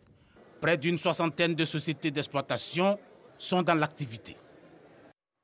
Vous le savez, les chrétiens catholiques sont en carême depuis le 2 mars dernier. Le jeûne, un moment de pénitence, mais également de partage. Pour témoigner leur solidarité, 4 ministres se sont donc rendus à Caritas Côte d'Ivoire pour faire des dons en vivres et non vivres. C'est ce que nous apprend Grace Kando. Période de carême rime avec partage et solidarité. 4 ministres du gouvernement avec pour chef de délégation Anou Loto dans les locaux de Caritas Côte d'Ivoire, les bras chargés. Ces émissaires du gouvernement apportent leur soutien à la communauté catholique à travers des dons en vivres et non vivres. Sont concernés pour la première série Caritas Côte d'Ivoire et les 8 séminaires du Grand Abidjan. Je tenais de prime abord à traduire mon infinie gratitude à monsieur le Premier ministre Patrick Achi, sans oublier aussi le chef de l'État et aussi aux ministres. La foi doit se matérialiser à travers des gestes concrets.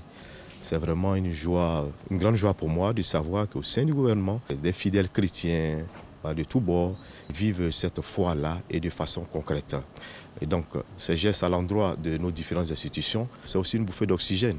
Après Caritas Côte d'Ivoire et les séminaires du Grand Abidjan, les autres communautés et séminaires des autres diocèses de Côte d'Ivoire recevront également leur dotation. Le tout d'une valeur de plus de 85 millions de francs CFA. Monsieur le Premier ministre, au nom du président de la République et de son épouse, nous a instruit à l'effet de venir soutenir nos frères et sœurs qui vivent ce temps de carême chrétien. Par le partage, nous sommes convaincus de pouvoir donner un peu de bonheur à des familles, leur redonner le sourire et leur donner le sentiment que notre pays est une famille, est une grande famille avec ici-bas un père de famille qui est le président de la République, mais qui n'oublie pas que tout revient à Dieu.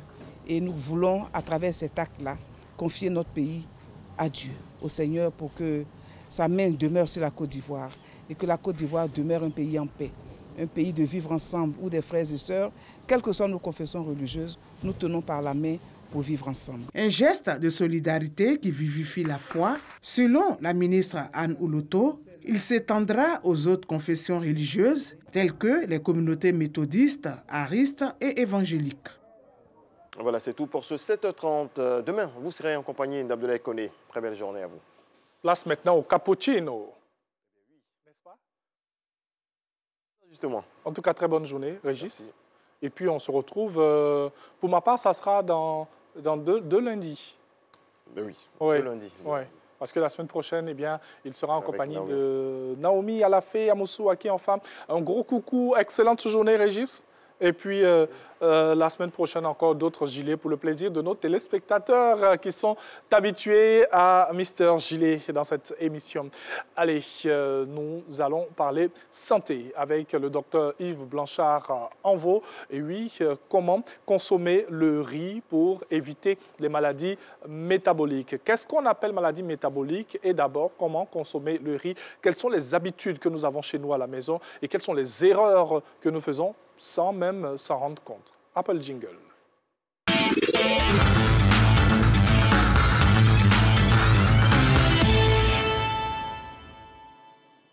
Il est avec nous et il fait son entrée. Docteur Yves Blanchard-Envaux, voilà, vous êtes habitué, vous connaissez le principe, hein? On vous reçoit tranquillement, vous vous installez et ensemble, on va parler du riz. Okay. Cet aliment que nous consommons tous. Effectivement. Moi, Thierry, j'aime bien le riz. Effectivement. Oui, ce n'est pas de ma faute, je suis de là-bas.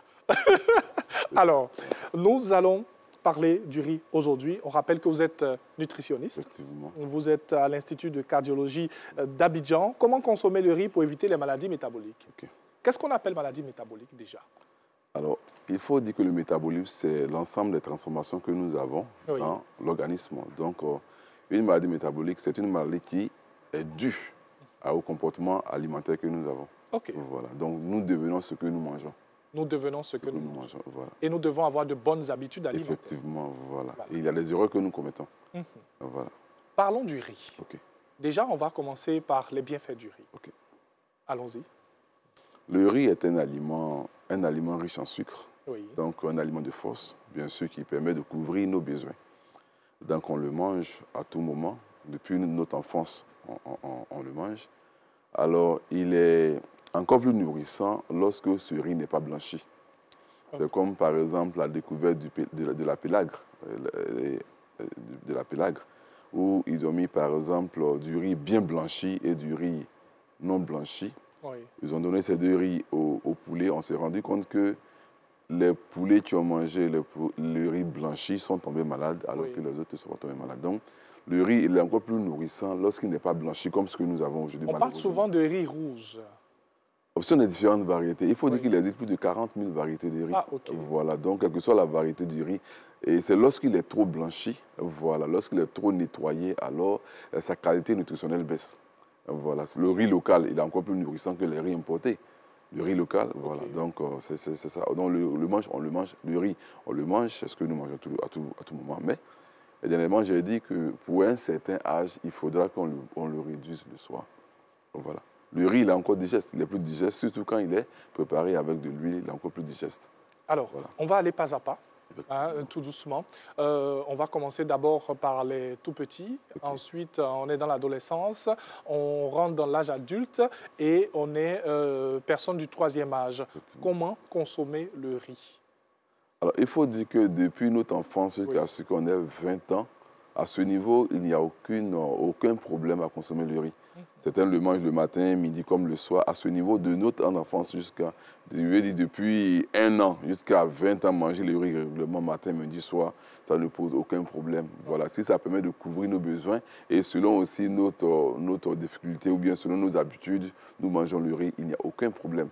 C'est à partir de 20 ans que tout commence à changer. Parce que, comme je le disais dernièrement, que les études scientifiques ont montré que depuis l'âge de 20 ans, le garçon que nous sommes, l'homme, garçon, homme, commence à déposer du cholestérol au niveau des artères. Donc, c'est à partir de ce niveau qu'il faut commencer à avoir notre manière de manger le riz. Voilà, c'est-à-dire avant l'âge de 20 ans, quel que soit ce que nous faisons du riz, pas grand-chose. Mais le riz peut paraître quand même constipant. Il peut être constipant comme je dis, de 1 an à 20 ans, il peut être constipant dans la mesure où on ne peut pas se riz sans huile. Donc, vous voyez que l'amidon, c'est rétrograde dans ce riz. Quand nous mangeons, nous voyons nos enfants sont souvent constipés. Voilà. Donc, l'erreur que nous commettons, c'est de ne pas préparer ce riz avec de l'huile. Au-delà de 20 ans, alors, des nouveaux phénomènes se passent, c'est-à-dire que le dépôt du cholestérol dans les artères. Mais là, ça dépend de comment nous avons mangé le riz. Voilà. C'est-à-dire que, un exemple. Allons-y. On prépare le riz. Le riz, il est cuit. On peut servir l'autre partie qui n'est pas servie peut rester sur le feu. Ce riz-là, il peut donner du cholestérol. Le riz que nous Le riz qui est laissé sur le feu, sur, sur le feu. La cuisinière. Voilà, la cuisinière, voilà. Souvent, on le laisse sur le charbon. Bien le sûr. charbon chaud. Alors, à ce niveau, l'hydrolyse thermique, c'est-à-dire que le riz encore se décompose à ce niveau. Voilà. Il est différent du riz qui a été servi. Voilà, ça, souvent on dit non, les chercheurs qui en trouvent, on en cherche, je pense, et les chercheurs qui trouvent, on en recherche, quelque chose comme ça, on dit l'adage, voilà. Oui. On va vous dire alors les résultats de la recherche. Ce riz qui est resté sur le feu, il se décompose encore plus que celui qui a été servi. Alors, lui qui va manger ce riz régulièrement aura tendance à produire du LDL cholestérol, le mauvais cholestérol. Et puis le riz qui a été servi, si on le mange chaud, le riz ne se mange pas chaud. Non. Okay. Surtout les riz de nos jours, le riz importé aujourd'hui, les riz blanchis, ne se mangent pas chaud. Si vous mangez le riz quand c'est un peu chaud, fumant, vous aurez tendance à déposer de la graisse dans votre cœur. Vous allez croire que non, c'est parce que j'ai mangé de l'huile que j'ai de la graisse dans le cœur. Non. C'est parce que j'ai mangé du riz avec de l'huile que j'ai mangé de la sauce graine que j'ai du cholestérol. Non. C'est parce que vous avez mangé le riz quand c'est chaud. On ne mange pas le riz quand c'est chaud. Le riz au-delà de 60 degrés, ça devient comme un jus. Vous buvez, c'est comme ça que vous buvez du jus. Alors les conséquences, comme je vous l'ai dit, alors vous allez déposer du mauvais cholestérol au niveau de vos artères. Alors, vous venez de dire qu'il faut consommer le riz cuisiné avec de l'huile et tout. On a ces pratiques chez nous à la maison où on aime bien le gratin de riz, ou même on prend le riz déjà cuit, on le met dans de l'eau et on consomme... Là, c'est ce riz préparé sans huile. Sans huile. Il est constipant. Oui, il est constipant. Okay. Il est constipant. Okay. Voilà, il est constipant. Voilà. Donc, le riz, on a le riz, on ne peut pas le riz sous forme de bouillie de riz. Oui. La bouillie de riz. Oui. Alors, ce riz préparé pendant longtemps aura tendance aussi à produire du cholestérol au niveau de nos artères. Donc, c'est des choses, il y a des comportements que le garçon que nous sommes. Oui. Je vous ai toujours dit, c'est que la jeune femme en activité ovarienne tolère beaucoup de choses. Il y a des comportements que le garçon ne fait pas. Un garçon, il peut arriver qu'un garçon peut voir une bouillie de riz en passant. Oui. Mais faire de ça régulièrement, vous allez voir que si vous êtes en couple, monsieur prend, madame prend, vous allez voir que pour finir, c'est l'homme qui aura des problèmes. Vous comprenez un peu pourquoi généralement c'est nous, les hommes, qui avons toujours des problèmes. Il y a des comportements que le garçon ne fait pas. Quand un garçon mange le riz quand c'est chaud, il aura un jour un problème de cœur. Quand un garçon mange de la bouillie de riz régulièrement, il aura aussi un problème de cœur. Donc, le comportement du riz et un même aliment peut changer selon la technologie qui lui a été apportée, donc la préparation, et comment est-ce qu'il a mangé. Ouais. Le même aliment peut changer. Voilà. Donc, et puis, alors, il faudra comprendre que nous avons différentes protections selon l'homme comme la femme. Donc, il y a des comportements que le garçon ne fait pas. Souvent, le matin, on vient, je suis abonné à la dame qui fait la bouillie de riz, tous les matins, faire une bouillie de riz. Non, vous allez voir à long que vous allez faire du cholestérol. Vous ne saurez pas, vous allez faire un AVC sans savoir de quoi il s'agit. Non, vous avez produit tellement de cholestérol que vous ne savez pas au juste d'où ça vient. Mais c'est parce que vous avez cette mauvaise habitude de manger comme une jeune fille. Voilà. OK. À quelle fréquence on doit consommer le riz? Le riz, on peut le manger, comme je le dis, on peut le manger le riz 7 jours sur 7. Mais ça dépend de l'âge. Okay. Comme je vous ai dit, au-delà d'un certain âge, vers 42 ans, 45 ans, le manger le soir, non, on peut le manger à midi. On peut le manger le riz à midi, du lundi au lundi, à midi sans souci. Mais ceux qui font 2 vrais repas par jour, je vous ai dit que le riz fait 80% de sucre. Le riz fait entre 78 et 80% de sucre. Donc, ça veut dire que lorsqu'on mange un plat de riz, on apporte beaucoup de sucre dans le corps. Tout de 20, 25 carreaux de sucre. Donc, quand vous mangez le riz, il est bien de manger le riz entre midi et puis 15 heures. Mais comme je vous l'ai dit, quand nous sommes encore jeunes, on peut le manger à tout moment. Mais au-delà d'un certain âge, ça c'est les risques de diabète. Les risques de diabète apparaissent au-delà de 36 ans, 42 ans, quand on mange le riz à tout moment. Manger le riz couché le matin, et puis le manger encore le soir, alors, au-delà de 36 ans, 42 ans, il y a problème. Sinon, pour ceux qui le mangent uniquement que midi, il n'y a pas de souci. Ils peuvent manger leur riz du lundi, mardi, mercredi, lundi au vendredi, au dimanche, sans souci. Voilà. Mais l'erreur, c'est au-delà d'un certain âge. C'est-à-dire qu'à un certain âge, 42 ans, 45 ans, ou par exemple, votre activité physique n'est pas aussi forte. Même si vous n'avez pas de voiture, vous ne marchez pas assez, vous avez bien sûr n'importe un véhicule. Même pour les villageois, ils vont au champ, ils prennent des motos. Aujourd'hui, ce n'est pas le temps d'avant où les villageois marchent pour aller au champ. Aujourd'hui, beaucoup de personnes ont des motos. Les petites motos là pour aller au champ, voilà. Donc, venir manger le riz, cette quantité de sucre le soir, c'est dangereux. Alors, voilà. Je sais que les téléspectateurs sont en train de dire chez eux à la maison que Dr Envoi est en train de déconstruire des habitudes, mais on a des mauvaises habitudes et on s'en rend pas compte. Effectivement. Comme je l'ai dit, vous voyez souvent, Certaines personnes disent non, docteur, je mange léger. À l'hôpital, vous les voyez, ils sont couchés, ils ont fait un AVC ou bien ils ont un problème de cholestérol. Ils viennent, non, docteur, et le soir, généralement, je vais manger léger, alors c'est la bouillie que je vois. Mais la bouillie de riz est légère en quoi?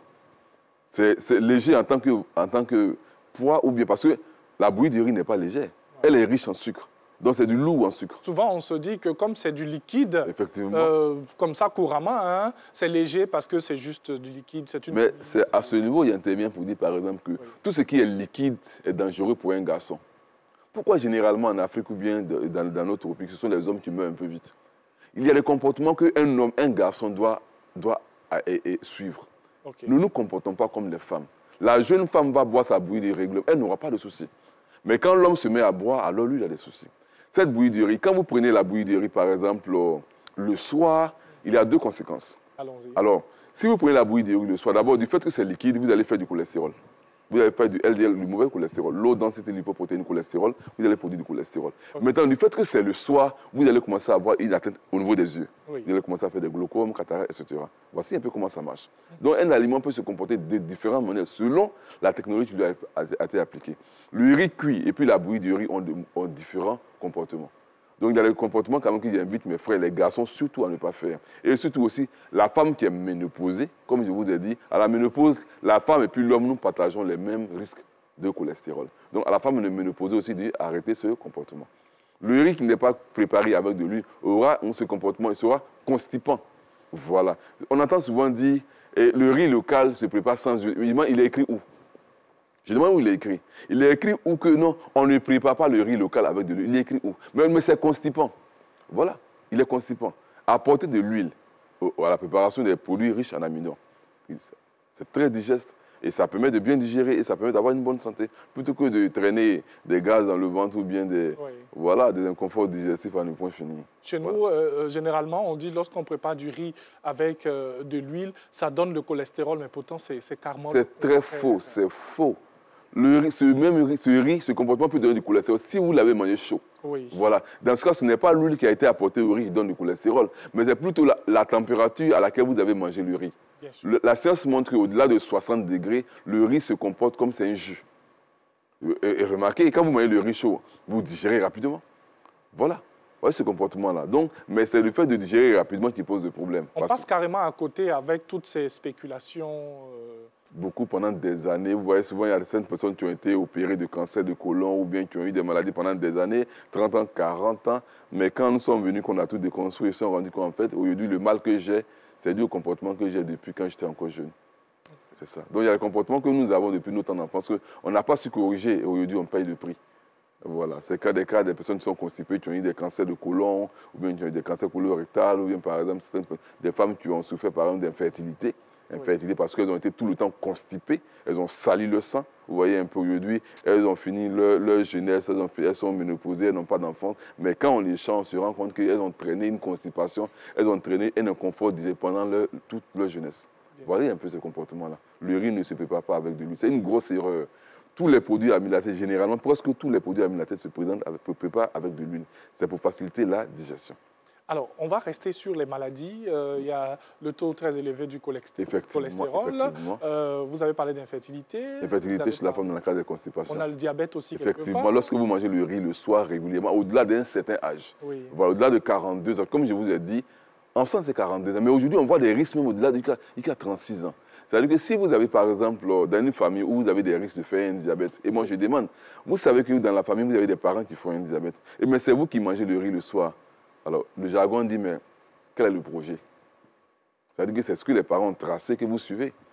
Vous avez des parents qui ont fait un diabète, vous le savez bien. Et puis vous, le soir, vous avez ce comportement de manger un plat de riz le soir. C'est-à-dire que tous les soirs, vous mangez du riz. Même si c'est 5 fois la semaine, 4 fois la semaine du riz, 25 carreaux de sucre tous les soirs. Mais les jeunes demandent, mais c'est quoi le projet? Vous serez diabétique. Mais si ils ont vu, vous êtes rendu compte qu'il y a le diabète dans la famille, quelles sont les dispositions à prendre? Ah, le docteur dit, le riz, on le mange à midi. Aujourd'hui, il y a 36 ans, 42 ans, il y a des risques de faire un diabète. Le riz, je le mange à midi et le soir, je mange autre chose. Mais manger le riz à midi ou bien toute la journée de ne pas manger, puis le soir, faire un bon plat de riz, ça là, c'est des comportements qui donnent le diabète. Donc, le riz peut à la fois être constipant, il peut donner du cholestérol, il peut faire un diabète voilà, et autres maladies associées. Lorsqu'on arrive à ce stade, est-ce qu'il faut se l'interdire carrément et totalement? Non, il n'est pas interdit de manger le riz. Oui. On mange le riz, mais je dis c'est entre midi et puis 15 heures. Okay. Et il est tout intéressant de manger le riz avec une sauce avec beaucoup de légumes. Okay. Parce que, en toute chose, aujourd'hui, le danger lié à un aliment, c'est la vitesse à laquelle l'aliment passe dans le sang. Plus un aliment descend vite dans le sang, plus il est dangereux. Aujourd'hui, on ne peut rien. Tous les riz que nous avons sont tellement raffinés que leur vitesse est beaucoup rapide. On parle de index glycémique.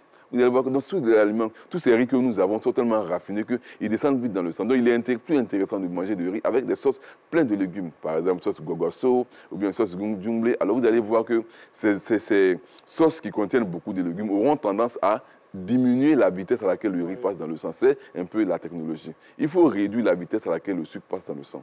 Plus un aliment descend vite dans le sang, plus il est dangereux pour la santé. Voilà. On fait beaucoup d'erreurs. Beaucoup d'erreurs. On fait vraiment beaucoup d'erreurs. Moi, je vous écoute attentivement. Oui. C'est vrai que je me retrouve un peu dans certains dires.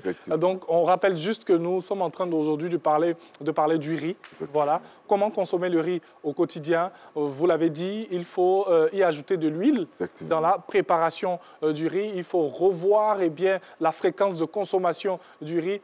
Et ne pas le manger quand c'est chaud. Oui. Ne mangez pas le riz quand c'est chaud. Si vous mangez le riz quand c'est chaud, vous aurez tout ce que toujours tendance à faire une hypercholestérol. Mais vous ne savez pas. Non, je ne bois pas du jus, je ne mange pas du gras, mais vous aurez toujours tendance à faire une hypercholestérolémie. Parce que le riz, quand il est chaud, il se comporte comme un jus de fruits. OK. Voilà. Avec beaucoup de glucides. Et oui, bien sûr, le riz fait autour de 78 à 82% de sucre. Donc lorsque vous le faites un peu chaud, c'est comme si c'est du jus que vous avez mis dans un verre que vous buvez. Voilà. C'est le même comportement. Et la conséquence majeure, comme je vous ai dit, 75% du cholestérol que nous avons dans le sang a été produit dans le foie. Ouais. Donc c'est vous qui induisez la production du cholestérol. Ce n'est pas parce que vous avez mangé la sauce graine, vous avez mangé gras. Non, mais votre comportement alimentaire a induit une production de cholestérol dans le sang. Et pendant des années, vous avez pris des hypocholestérolémies sans savoir même d'où vient mon cholestérol. Non, c'est parce que vous mangez le riz quand c'est chaud. Les parents avant ne le faisaient pas. Voilà. Alors, il y a une question là de Jacques Bourou, le réalisateur. Okay. Le riz, on ne doit pas le consommer chaud. Non, pas chaud. On ne doit pas le consommer chaud. Pas chaud. Même si... la sauce peut être chaude, mais pas le riz. La sauce peut être chaude, mais pas le riz. Mais pas le riz. C'est ça sa préoccupation. La sauce peut être chaude. La sauce peut être chaude, mais pas le riz. Pas le riz. Voilà. OK.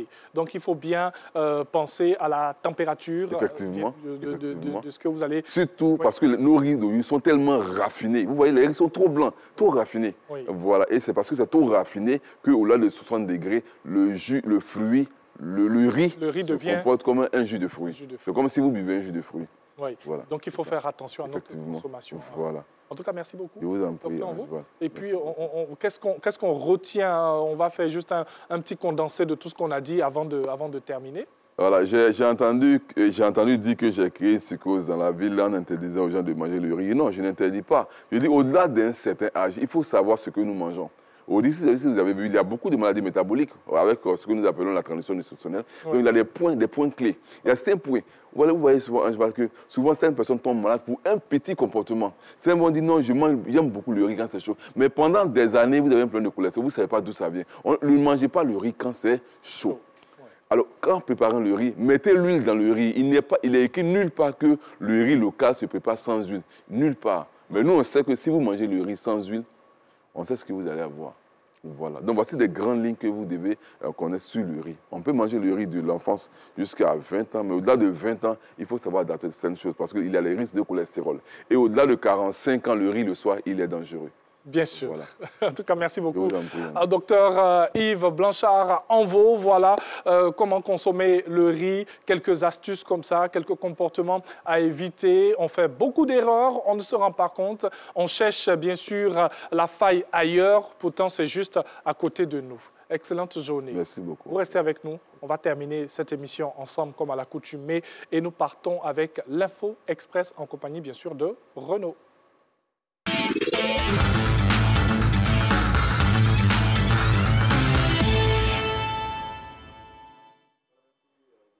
Dans les foyers, là, chaque fois, c'est les hommes qui ont fait des AVC. D'ailleurs, On ouvre au Ghana où les chefs d'État de la communauté économique des États de l'Afrique de l'Ouest vont se réunir ce vendredi 25 mars. Et les situations politiques au Burkina, en Guinée et au Mali, 3 pays de la sous-région dirigés par des juntes militaires seront au cœur de cette rencontre. Un rendez-vous auquel le président malien Assimi Goïta a été convié, une première depuis sa prise de pouvoir.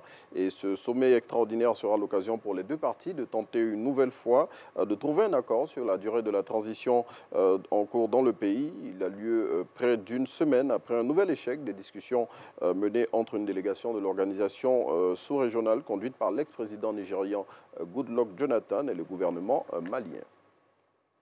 Autre rencontre, celle-là, elles vont plutôt se tenir à Bruxelles. L'OTAN, le G7 et le Conseil européen vont s'y retrouver ce jeudi.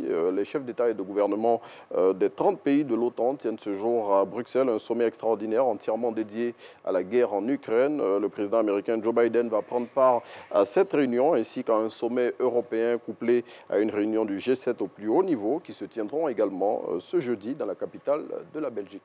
C'est ici qu'on s'arrête. L'info continue plutôt. L'info continue. Oui. Voilà, merci beaucoup à Renaud, bien sûr. Et puis, demain, on sera là pour terminer la semaine? Bien évidemment. Ouais, on est pressé que ça arrive. Bon, on y est déjà là. C'est dans quelques heures. Mais il reste un dernier réveil à 4 h du matin. Oui, bien évidemment.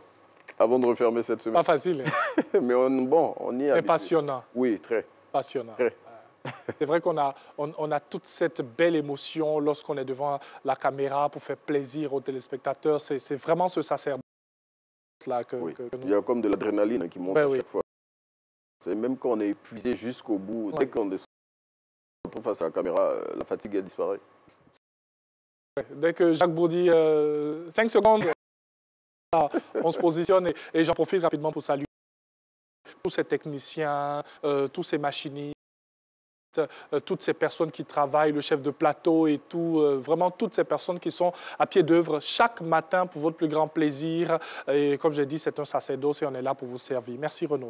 Je t'en prie. Excellente journée. Les infos jour J, bien sûr, pour terminer cette émission. Nous avons bien sûr aujourd'hui le début de la 2e édition du Forum africain de la presse économique et financière, événement majeur de promotion et de valorisation du journalisme. 2 jours, voilà, aujourd'hui et demain. 2e et dernier jour du sommet sur la cybersécurité qui se tient bien sûr les 23 et 24 mars à Lomé au Togo. C'est un événement co-organisé par le Togo et la Commission économique des Nations Unies pour l'Afrique. Une autre information avant de vous dire aussi au revoir, eh bien, sachez que nous sommes le 24 mars aujourd'hui, c'est l'anniversaire de son décès, Manuel Ndjoké Dibango, sinon Manu Dibango, décédé le 24 mars 2020, c'est à Melun, voilà. C'est un artiste qui découvre le saxophone dans un centre de colonie en France, un centre de colonie réservé aux enfants camerounais qui vivent donc en France. Et depuis, il en reste un virtuose. On se rappelle, célébration de ses 60 ans de carrière ici en Côte d'Ivoire. Et Olivia Yassé est arrivée hier en Côte d'Ivoire. C'est un hommage que nous lui rendons bien sûr. Et on dira cet appui institutionnel qui a été marqué par la présence de tous ces ministres et aussi de la représentante de la marraine Olivia Yassé. Bonne arrivée à toi, félicitations, merci de nous faire honneur et puis on souhaite que cela se répète toutes les années. Merci à vous, Dr Yves Blanchard-Envaux, merci d'avoir été en notre compagnie. On va se retrouver demain pour un vendredi de la culture, ce sera du semi-live, mais aussi d'autres informations à vous donner. Merci à Jacques Brou, merci à toutes les équipes, merci surtout à vous, chers téléspectateurs, et on se retrouve demain, toujours sur la chaîne qui rassemble.